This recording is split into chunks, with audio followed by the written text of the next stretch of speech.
university students planning a computer programming lesson. First, you have some time to look at questions 1 to 4.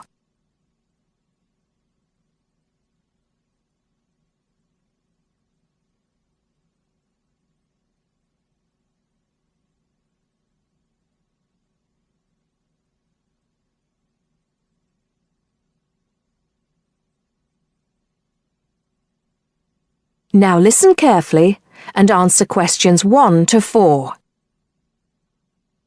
Hi, Hardeep. Is now a good time for us to plan that computer programming lesson we've been assigned? Hey, Dawn.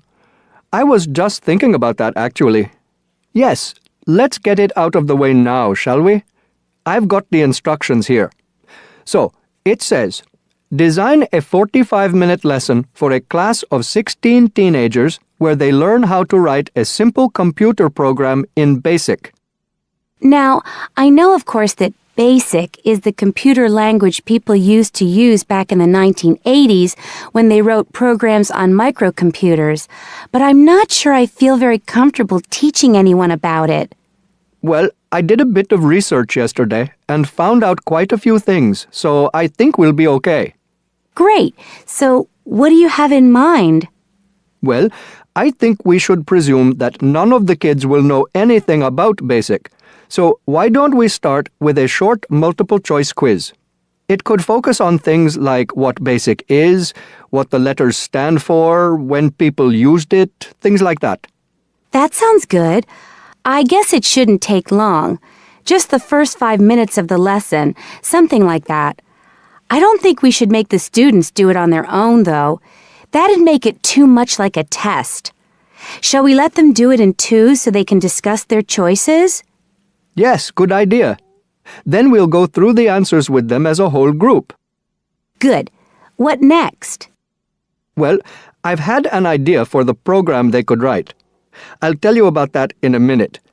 I think the key thing is, though, that before they actually sit at their computers, and I think we should presume that they're doing this lesson in a computer room, they make a flow chart of what they want the program to do. That's usually the best way to start writing a program. This flow chart will show all the different stages of the computer program, right? Exactly. It's probably best if the teacher stands at the board and everyone works on that together. Yes, otherwise they'll all come up with different flow charts and it'll get confusing. Precisely. I imagine making the flow chart will take about 15 to 20 minutes. Then they use that to write their computer program. Well, actually, I think there's a stage before that. You see, the flow chart will be in English. They're going to need to be taught a few basic commands so they can write their computer program. Now I'm getting out of my depth. What kind of thing would that be? Well, for example, when you want text to appear on the screen, the command is print in capital letters, followed by the text you want to appear in double inverted commas. Oh yes, I think I've seen that before. Right. So they'll need to be taught 5 or 6 commands before they use them to write their program. Okay, so how shall we do that? With the teacher talking to the whole class again? Well, we could, but it might be more fun to make it more like a competition, where there are a few teams competing against each other. Each team has maybe 4 or 5 people in it, and they have to do some kind of matching task. You know, they match the command print with to make text appear on the screen, something like that. That sounds good. Teenagers love competing with each other. Exactly. And then, for the final part of the lesson, they use their flowchart and the commands they've learned to produce the program. Let's presume, shall we, that there are 8 computers in the room, so that's 2 students for each computer. That sounds reasonable. So, tell me more about your idea for the computer program they're going to write. Before you hear the rest of the conversation, you have some time to look at questions 5 to 10.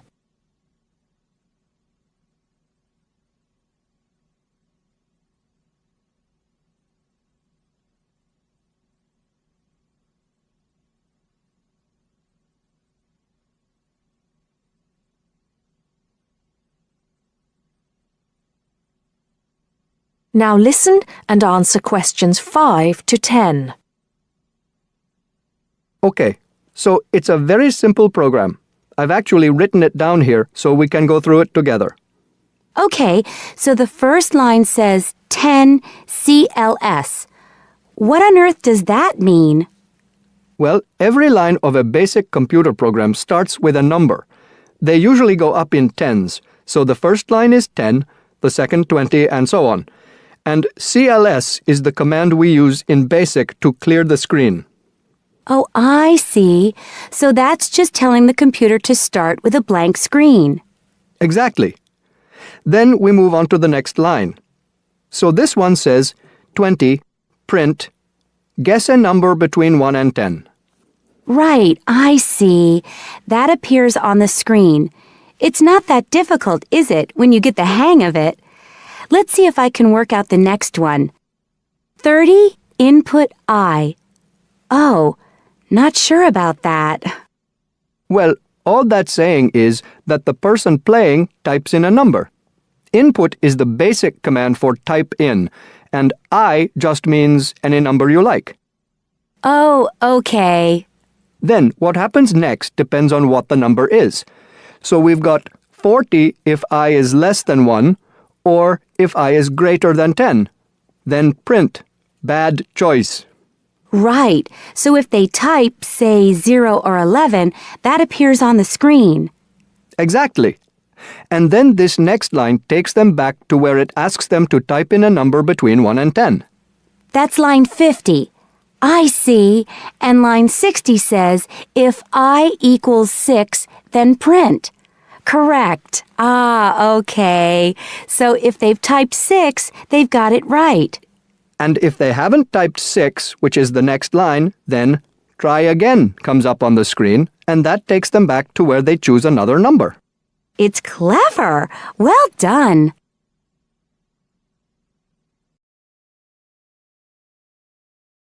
That is the end of part 1.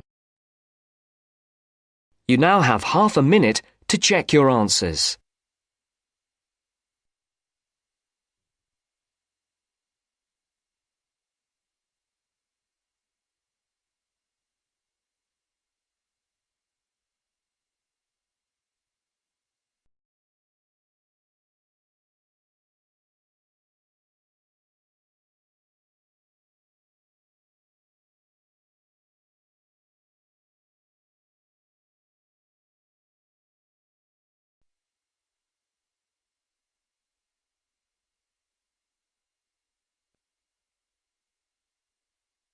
Now turns to part 2. Part 2. Zoe goes to talk to her academic advisor. First, look at questions 11 to 14.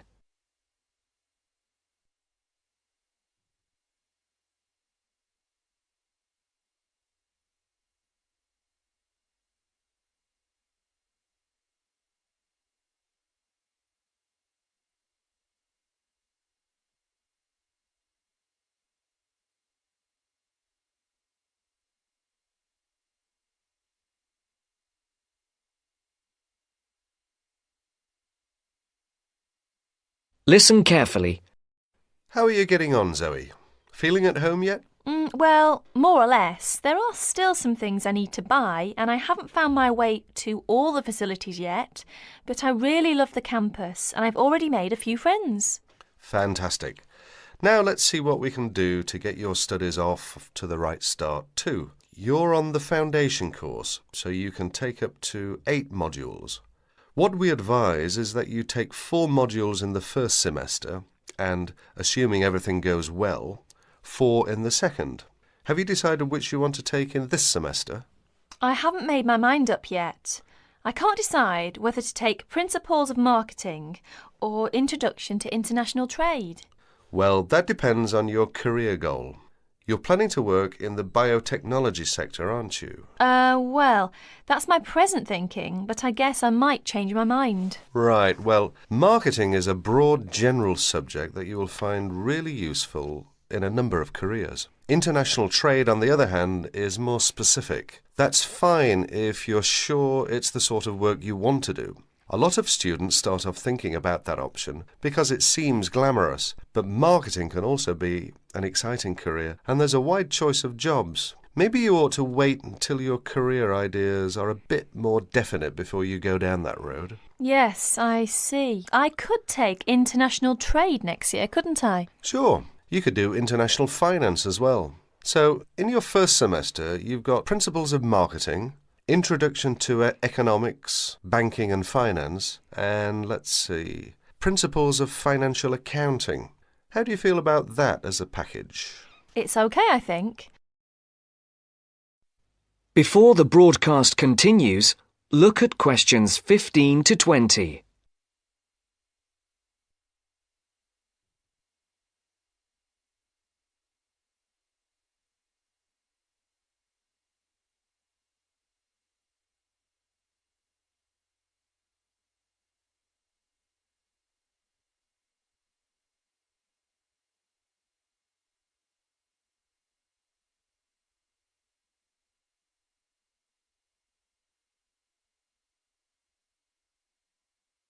You will now listen to the second part of the talk. But I'm a bit worried about the maths. There'll be some statistics to do, won't there? Basic statistics, yes, but nothing more difficult than your last year of school maths. I know, but our maths syllabus was a bit old-fashioned. Mostly algebra, geometry, trigonometry and stuff, hardly any stats. Right, well, it sounds as if you could do with the maths brush-up course. Can I arrange for you to attend just the classes on statistics, if you like? That'd be great. I didn't want to do the whole of maths again, but the stats classes would make me feel much more confident, thanks. Hang on a minute, there's one more thing. Your English. Now, you know you have to reach a satisfactory standard in English by the end of your first year to be allowed to go on to the main BSc course. Yeah, now I'm in an English-speaking environment and I have to speak English all the time. I'm sure I'll be all right. It certainly helps, but speaking isn't everything. You'll have to get your reading up to the standards where you can understand the books on your course reading list quickly. To get the information and ideas, you need to write your essays. That means you have to develop a high level of comprehension skills. You'll never get through the course material if you try to read the books intensively from cover to cover. That's why our language skills development program gives you a series of graded academic texts to study and answer questions on a limited time. You'll probably find it hard at first, having to work against the clock without a dictionary. How can I improve my skimming and scanning skills? Good question. For that, you'll have to do a range of specially designed exercises. Sometimes these will be from a transparency, because it is often how the lecture material is presented. Sometimes I think I'll never learn all the vocabulary. English is such an enormous language. I know what you mean. English is the biggest language ever, at least 350,000 words. Even Winston Churchill only knew 60,000, so they say. But as an academic student, you can get a lot of help from the academic word list by Avril Coxhead of Victoria University. That's in Wellington, New Zealand. I've studied word lists, of course, but how does this one help? The academic word list is based on a survey of 3.5 million words of academic text. It contains 570 families of the words most commonly found in academic texts. Well, that's apart from the 2,000 most useful words in English. They come in a separate list. You can see copies of both in the library. You said word families. Do you mean words that are similar? In a way, yes. It means that all the different grammatical forms of a word are listed together, so you can see the nouns, verbs, adjectives, forms with prefixes and suffixes and so forth. It'll be clearer when you look at it. Anyway, Avril Coxhead gives you really great hints about how to learn the words, so it shouldn't be too daunting. The trouble is, I tend to forget the words I learn. Well, there are two ways you can tackle that. First, always try to learn the words in a context. Either learn a whole sentence using a word, or learn a phrase that the word typically comes in. We call phrases like that collocations. That's a new one on me. Collocations. I'd better make a note of it. You do that. You can find collocations in most modern dictionaries. Anyway, as I was saying, there's a second study aid I recommend for vocabulary learning. When you get an assignment, take a sheet of paper and write 4 headings. Words I can use, words I can recognise but can't use, words I'm not sure of, words I don't know. Don't bother with the simple words, of course. Then go back after 2 weeks and look at the list again. Can you move any of the words into a better column? That is the end of part 2. You now have half a minute to check your answers.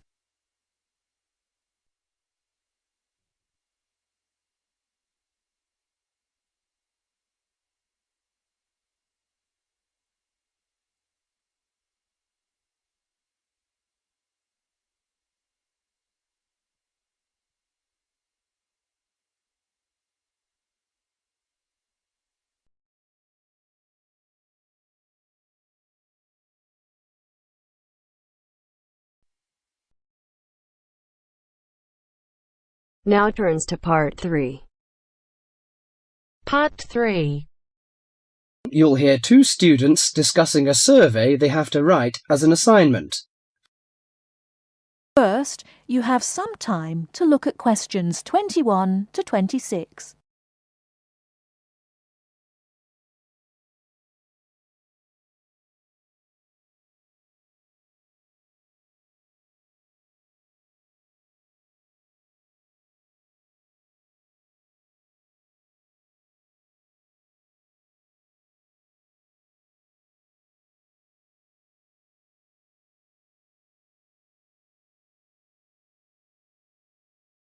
Now listen carefully and answer questions 21 to 26. How is your market research project going, George? Very well, actually, Anna. I've just got the results of the survey back, and so now I have to draw some conclusions from the information I've collected. That's good. I'm still writing my questionnaire. In fact, I'm starting to panic, as the project deadline is in 2 weeks, and I don't seem to be making any progress at all. What is your topic? Forms of transportation in the city. What about you? I've been finding out people's attitudes to the amount of violence on television. That's interesting. What do your results show? Well, as I said, I haven't finished writing my conclusions yet, but it seems most people think there is a problem. Unfortunately, there is no real agreement on the action that needs to be taken. Nearly everyone surveyed said that there was too much violence on TV. A lot of people complained that American police serials and Chinese kung fu films are particularly violent. The main objection seems to be that, although a lot of people get shot, stabbed, decapitated and so on, films never show the consequences of this violence. Although people die and get horribly injured, nobody seems to suffer or live with the injuries. Any children watching might take the heroes of these programs as role models and copy their behaviour. So, what did most people suggest should be done? A lot of people were concerned about how these films affect children. They are particularly worried that children will try to behave like the stars. The survey shows that violent programs should be broadcast after 10 p.m, when most children are already in bed. There is also a significant minority of people who feel that violent films should be banned altogether. Or how did people feel about the violence on news broadcasts?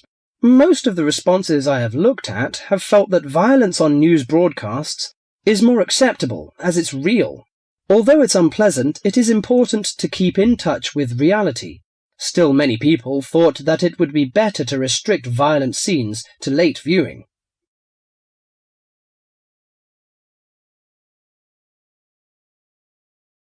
Before you hear the rest of the talk, you have some time to look at questions 27 to 30.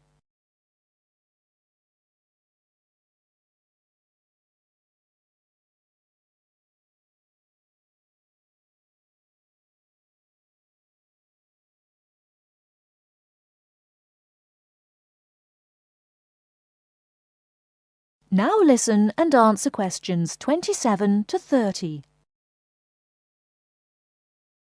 Your survey sounds very good.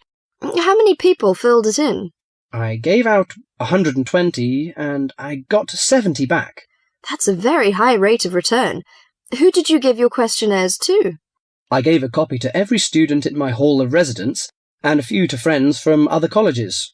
don't you think that this will influence your results? How do you mean? The people in your hall of residence are all about the same age. They're all students and from similar backgrounds. Therefore, it is likely that they will have similar opinions. Your results represent student opinion, not public opinion. So how are you going to do your research? Well, I'm going to interview my respondents in the shopping mall. What I'll do is ask people if they have 5 minutes to spare to answer a few questions. If they agree, I will ask them some multiple-choice questions and tick off their answers on my sheet. Isn't it very difficult to ask meaningful questions using multiple choice? Yes, it is. The secret to writing a successful survey is to write simple multiple-choice questions that target the information you're looking for. There, it's better to write a lot of short, specific questions than longer general ones. So that's why it is taking you so long to write. Yeah, but I hope I'll be ready to start interviewing at the weekend. That is the end of part 3. You now have half a minute to check your answers.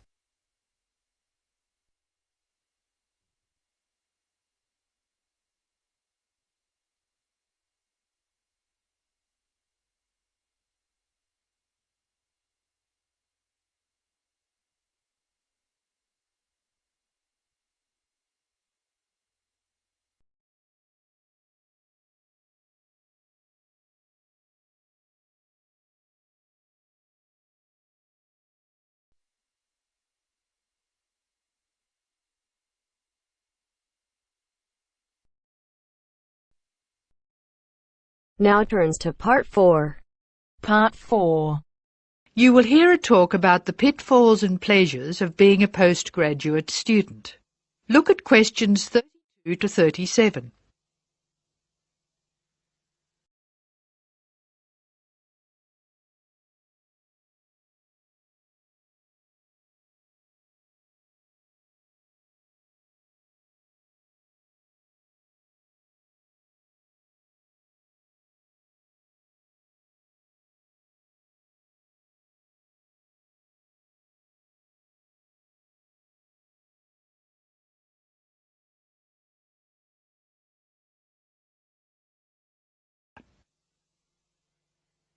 Postgraduates are about as easy to define as catching steam in a bucket. Courses can be vocational, for training, as research, as a preparation for research, or a combination of these. Also, you can choose between full-time and part-time. Increasingly, the approach to postgraduate study is becoming modular. The vast majority of postgraduates are doing short, taught courses, many of which provide specific vocational training. Indeed, there has been a 400% increase in postgraduate numbers in Britain over the past 20 years. Current figures stand at just under 400,000. People undertake postgraduate study for many reasons. These may be academic, intellectual challenge, development of knowledge; vocational, training for a specific career goal; or only vague, drifting into further study. It is essential that you determine the reasons you want to become a postgraduate. If you have clear goals and reasons for studying, this will enhance your learning experience and help you to remain focused and motivated throughout your course. Where you study should be based on much more than the course you want to do. For some courses, you're likely to be there for several years, and it is important that you are happy living there. Check also what type of accommodation is available and whether the institution provides any housing specifically for postgraduates. Choosing an institution and department is a difficult process. To determine quality, do not rely on the reputation of an institution, but find out what the ratings are from the most recent assessment exercises. Find out about the staff, their reputation, competence, enthusiasm, and friendliness. Visit the department if possible and talk to existing postgraduates about their experience, satisfaction, comments, and complaints. Be very careful to check how they feel about their supervisors. Also, check what facilities are available. both at an institutional level, for example libraries, laboratory and computing facilities, and in the department, for example study room, desk, photocopying, secretarial support, etc. Everyone will have their own priorities here. I am always anxious to check the computer support available and regard it as slightly more important than library access. Your working environment and the support available to you plays an essential part in making your work as a postgraduate a positive experience. Life as a postgraduate can be very different to your other experiences of education. Things that can distinguish your experience are the level of study, independence of working, intensity of the course, the demands on your time, and often the fact that you're older than the majority of students. These factors can contribute to making you feel isolated. However, there are several ways you can make sure that this is either short-lived or does not happen at all. Many student unions have postgraduate societies that organise social events and may also provide representation for postgraduates to both the student union and the institution. Departments can also help to create a sense of identity and community, and often have discussion groups available. Don't be afraid to talk to staff about any difficulties you might be having.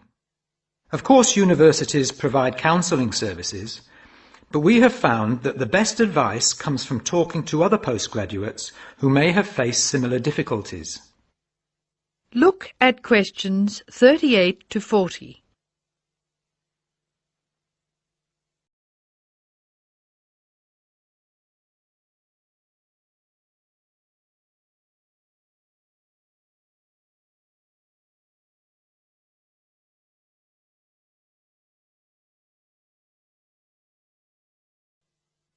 Financial planning is essential, since the government excludes postgraduates from student loans, and it can be difficult to maintain your student status with banks.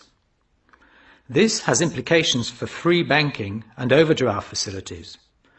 Do not underestimate your living costs, including food, accommodation and travel. And be careful not to budget for everything except a social life. Funding a course is one of the most challenging things people face when considering postgraduate study. Most postgraduate students finance themselves. They pay often very large fees to the institution and receive no maintenance income to support their study. Make sure you know exactly what your costs will be. Institutions often hide extra fees, like laboratory costs, behind the headline fee rate advertised. Funding can come from various sources: research councils, charities, trust funds, institutional scholarships, local education authorities, and professional bodies and organisations all offer various levels of funding. As I said before, the government excludes postgraduates from student loans, so it is essential you look to other sources. Career development loans are available from high street banks. The best advice on funding is to be proactive, persistent and patient. The postgraduate community in Britain is multinational, has a wide range of experience of life and work, and an exciting mix of goals, both career and academic. Being a postgraduate student should be a productive and fulfilling thing to do, and you will become part of a diverse and motivated social group. That is the end of part 4. You now have half a minute to check your answers.